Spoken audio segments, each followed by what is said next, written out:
dal leen ak jàmm nataalu po Amadou Ba moo nekk ci xët u njëkku l'Observateur journal Futurs Médias bi ne lu aju ci candidature bu président Macky Sall ci élection présidentielle yu atum 2024 Amadou Ba da caa teey yéenekaay bi ne stratégie de communication bu doy waar la ca def naam ne ñaari yoon ya mu aw ca pencum ndawi réew mi di assemblée nationale yépp député rawatina ñi fari ci kujje gi laaj nan ko ci boor bu nekk terewul waxe makk la ca wax tontu leen ca tontu boo xam ne itam bëri nay xel ñaar ku nekk ak ni nga ko jàngate moom Amadou Ba mu boole ci ne président Macky Sall xaritam la te moom lay jàppale l'Observateur ne bu weesoo xel ñaar googee nga xam ne si moom Amadou Ba tabbal na ko ci ñu bari ci askan wi moo ngay tegi pexe itam ba Parcelles Assainies tabbiwaat ci seeni loxo Thierno Alassane Sall mel ni ku naan ko ak lu man di am njiitu réew mi di président Macky Sall moom bu mu ca boole waxe ñetteelu mandat ci Vox Populi Thierno Alassane Sall ne Macky Sall di xalaat naan mbër lay doon ci élection présidentielle yu atum 2024 mooy tabbal réew mi ci njombe kay ci assemblée nationale lay amee Cheikh Abdou Bara Dolly moo ko wax ci lii quotidien député bi ne am na juróom-ñett fukk ak ñaari millions ci xaalis CFA yoo xam ne jox nañ leen ko ñoom député yu fari ci kujje gi ak ñi fari ci nguur gi ñoom ñëppit ñu jël ko te loolee mu ne amul fenn fu ko assemblée bi tënkee lii tax mu jàpp ne koppar googee jaaduwul li jaarul yoon kay source a kafaar la ko jàppee journal bi ne ministère des finances et du budget ci jamonoy Abdoulaye Daouda Diallo bari nag lees waxul am na itam écart bu rëy ci recette fiscale yu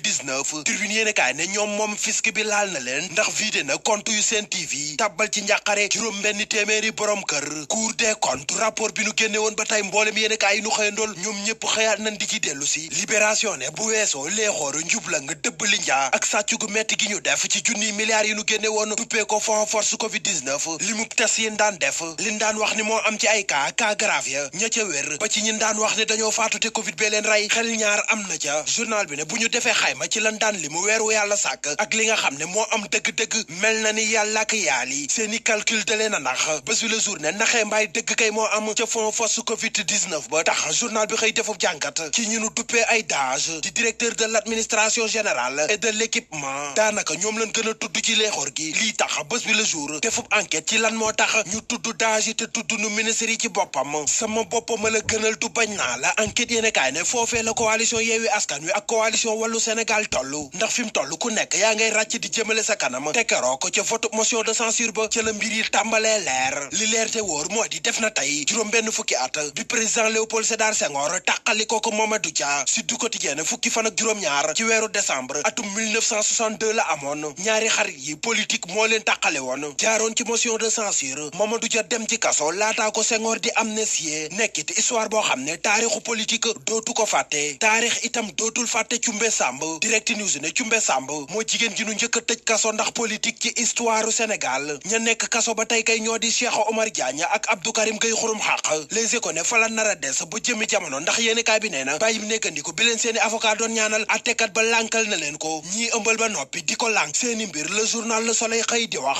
yéeni kaay bi boole ci jox kàddu gi ay jigéen yoo xam ne jot nañ koo dund coupe du monde bi ñu doon dund tem doon xewee ca Qatar lu jege weer a ngi nii suba la nar a jeex stade yéeni kaay ne suba ci dimanche ji la final bi di am nar a dox ci diggante France ak Argentine record yéeni kaay ne muy Messi di Mbappé ku nekk ñetteelu étoile nga bëgg Maroc itam ci final bu ndaw bi buñ ca amee ndam ci kaw Croatie dinañ gën a dégg daali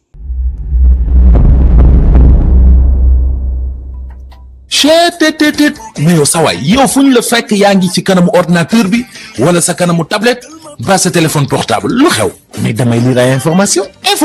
waaw xoolal boo bëgg am ay information yu leer nañ et en temps réel duggal ci www.senegal7.com ay information yu wóor man de maa ngi application Sénégal 7 lépp lu xew dama koy jot ci sama téléphone ci tàng bi te nag application Sénégal 7 am ko yomb na da ngay dugg ci Play Store wala Apple Store nga télécharger ko rek xam li xew ci réew mi ak la xew ci bitim réew te nag dara du la ci umpu. Vous voulez des informations en temps réel? Cliquez sur www.senegal7.com. Sénégal 7, le roi de l'information en temps réel.